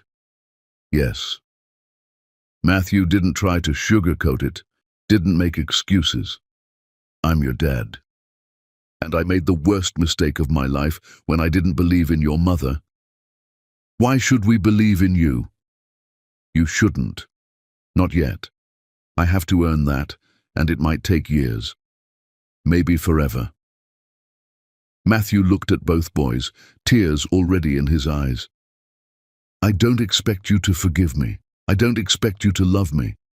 I just hope that maybe, someday, you'll let me be part of your lives in whatever way you're comfortable with. Sage was gentler, his tender heart showing. What do you like to do? I used to like building things, companies, plans, big, impressive things. Matthew's voice was soft. But now I like helping people, reading to kids, trying to fix the things I broke, even though I know some things can't be fixed. Can you fix what you broke with Mama? Matthew's gaze shifted to Lisa, and she saw everything there. I don't think so. Some things are too broken to fix, too damaged to repair. But you can try, Sage insisted, bouncing slightly on his toes, the way he did when he was hopeful about something. That's what Mama always says. You can always try to make things better. The visit was awkward, painful, and strangely hopeful, all at once. They met again the next week, and the week after, and the week after that. Slowly, carefully, Matthew became a presence in the boys' lives, a regular fixture. He showed up for every single visit, never cancelled, never made excuses, never failed them. Just appeared, consistent and steady, proving through action what words couldn't convey. He learned that Sage needed reassurance, that his anxiety made him cling to routine and familiar patterns, so Matthew made their visits predictable, same time, same place, same promise that he'd be there and wouldn't leave. He learned that Jasper tested everyone, pushed boundaries to see who'd stay and who'd abandon him, so Matthew stayed. Through the anger, the accusations, the walls Jasper built so high and thick. When Jasper accidentally spilled juice on Matthew's shoes, Matthew just helped clean it up without anger. When Jasper said cruel things designed to hurt, Matthew took them without flinching, without retaliating.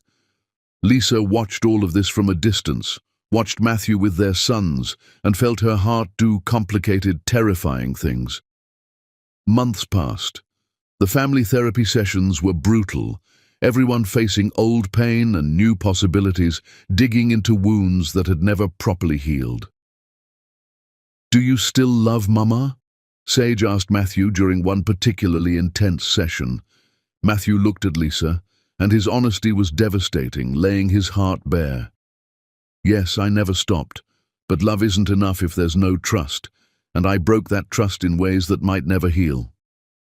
"Can trust be rebuilt?" the therapist asked gently. "I don't know," Matthew said, his voice breaking, "but I'm trying to be someone worthy of it, even if I never get it back. Even if Lisa can never trust me again, I want to be worthy of it." Lisa felt something crack open inside her, felt the wall she'd built around her heart, developing more fissures, more cracks letting light through. One evening, she found herself alone with Matthew after dropping the boys at Grace's house for a sleepover, something that had become routine. They sat in her car, silence stretching between them, heavy with everything unsaid. "Thank you," Matthew said finally, his voice quiet, "for giving me this chance, for letting me know them. They're incredible, Lisa. You've done an amazing job raising them. They needed a father, even one who failed them, even one who came late. Lisa." He turned to face her fully, and she could see tears in his eyes. "I know I can't fix what I did. I know there's no going back, no undoing the damage. But I need you to know that losing you was the worst thing that ever happened to me. Worse than losing the company. Worse than everything. And finding out about the boys, knowing what I put you through, knowing they almost died because of my choices."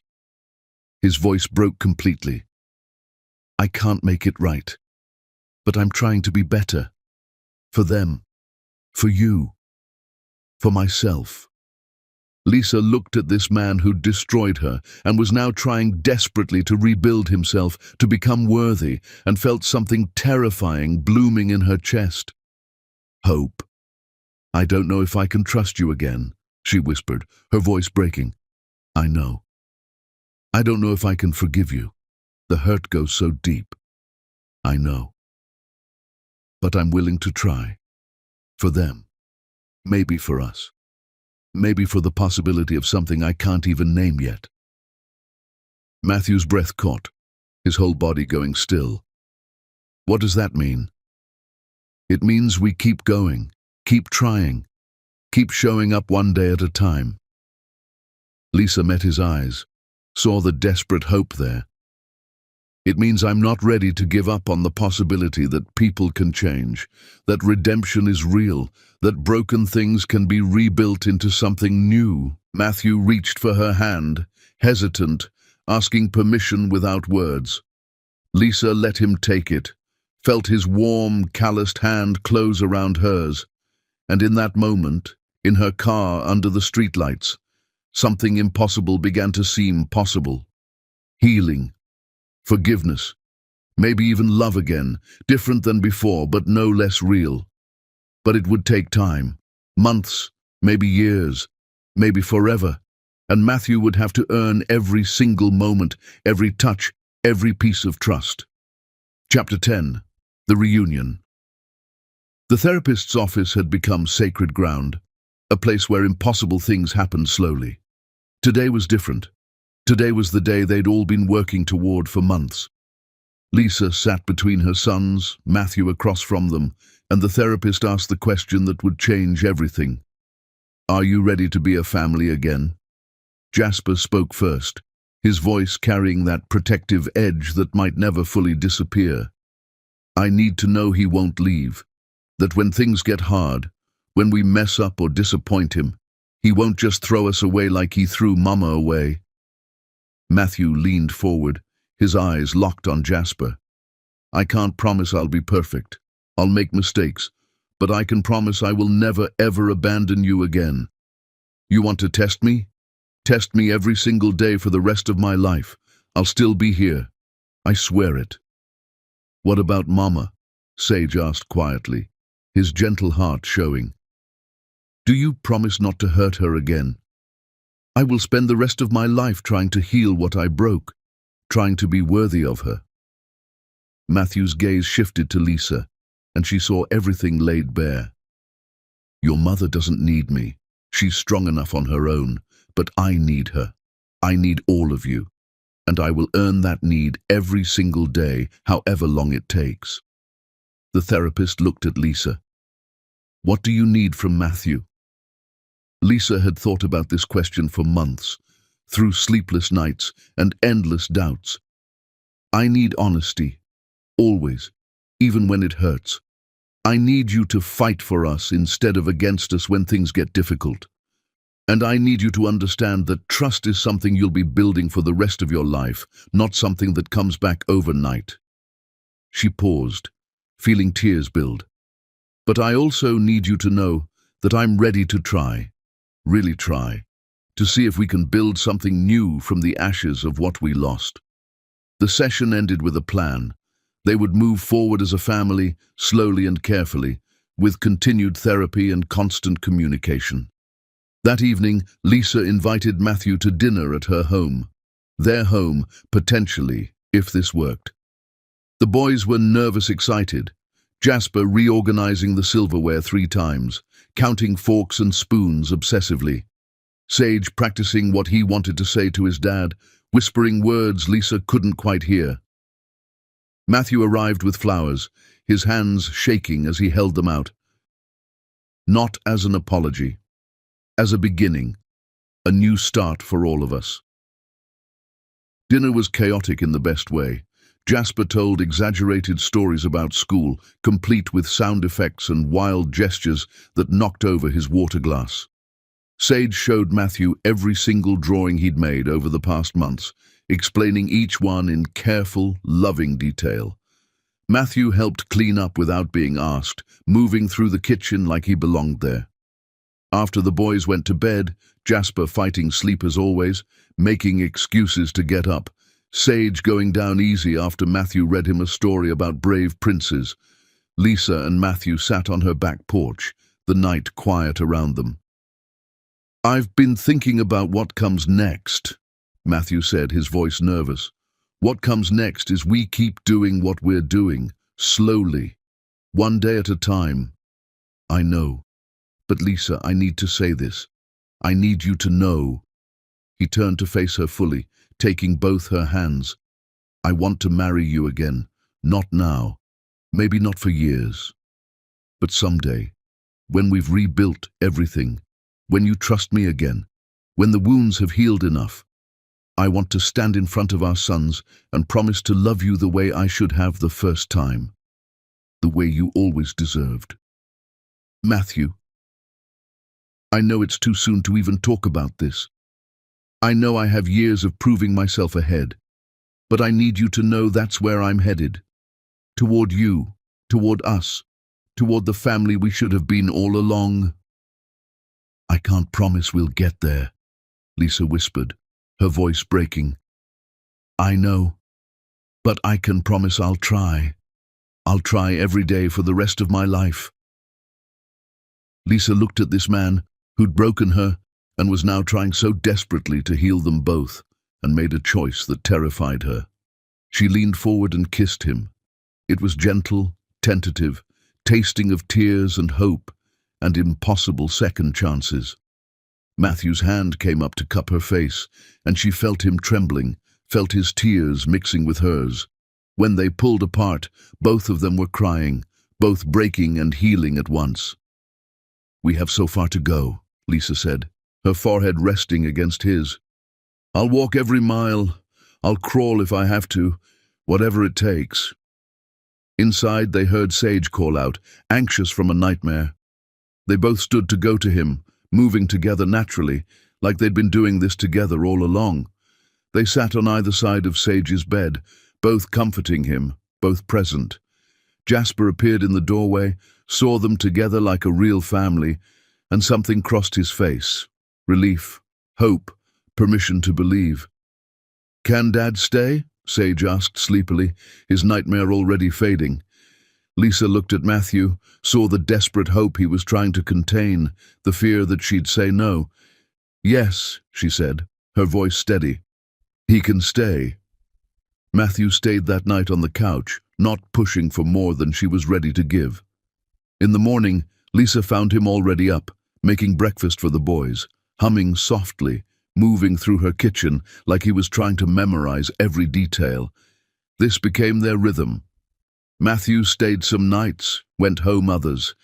They dated, which felt strange after everything, learning each other again, building something new from ruins, brick by careful brick. Months passed. Matthew kept showing up, kept proving himself through action, not words, kept loving them with a patience that astounded her. One Saturday at the park, where they'd had their first supervised visit, the boys ran ahead, chasing each other, their laughter filling the air like music. Matthew pulled Lisa close, right there in public, claiming her. "I love you. I love our sons. I love this life we're building together. I love who I'm becoming with you." "I love you too," Lisa said, and meant it, with everything she was. "But Matthew, if you ever choose someone else's word over mine again, I won't. I swear on everything I hold sacred, on our sons' lives, on my own soul. I will always choose you. I will always fight for us. I will never let anything or anyone destroy this again." She believed him, not blindly, not completely, but enough to try. Sage ran back to them, out of breath and glowing. "Dad, Mama, come play with us." Dad, Mama, the words that made a family real. They played until sunset painted the sky in impossible colors. Later that night, after the boys were finally asleep, Matthew got down on one knee in Lisa's kitchen, in the same spot where she'd cried so many tears, where she'd rebuilt herself from nothing. "I know I said I'd wait. I know we agreed to take this slow. But Lisa, I can't wait anymore." He pulled out a ring, simple and beautiful, and nothing like the one from before. "This isn't the same ring. This is new, like we're new, like our family is new. Marry me, again, for real this time. Let me spend the rest of my life proving I'm worthy of you and our sons." Lisa looked at him, this man who'd destroyed her and rebuilt himself, and felt her heart make the choice her mind had been dancing around for months. "Yes, yes, I'll marry you." Matthew stood, pulled her close, kissed her like she was oxygen, and he'd been drowning without her for years. "I'm going to make you so happy," he promised against her lips. "You already do," Lisa whispered back. They told the boys the next morning over pancakes Matthew made, slightly burned, but perfect anyway. Jasper was skeptical but pleased, already planning what suit he'd wear, what speech he'd make. Sage cried happy tears and asked if this meant they'd be a real family now, forever. "We already are a real family," Lisa told him, pulling both boys close. "This just makes it official.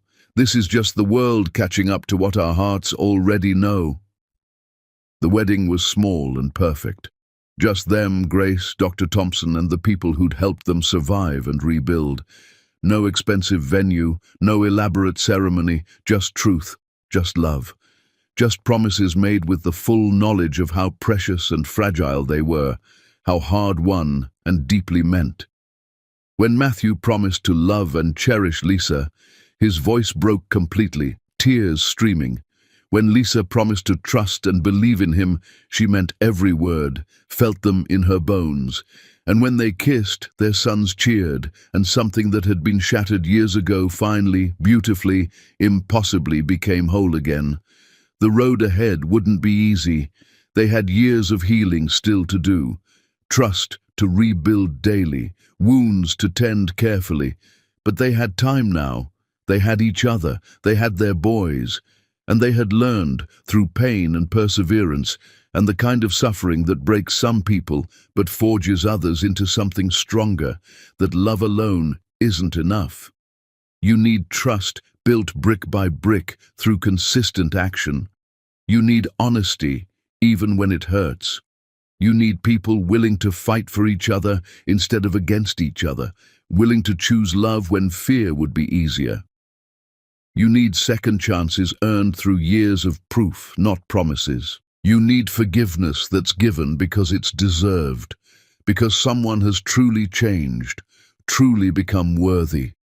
Lisa and Matthew had lost everything and found each other again in the rubble, had built separate empires and merged them into something stronger than either alone, had learned that the greatest love stories aren't the ones that never break. They're the ones that break completely, shatter into pieces so small they seem impossible to repair, and then choose to rebuild anyway. Together. Always together. The end.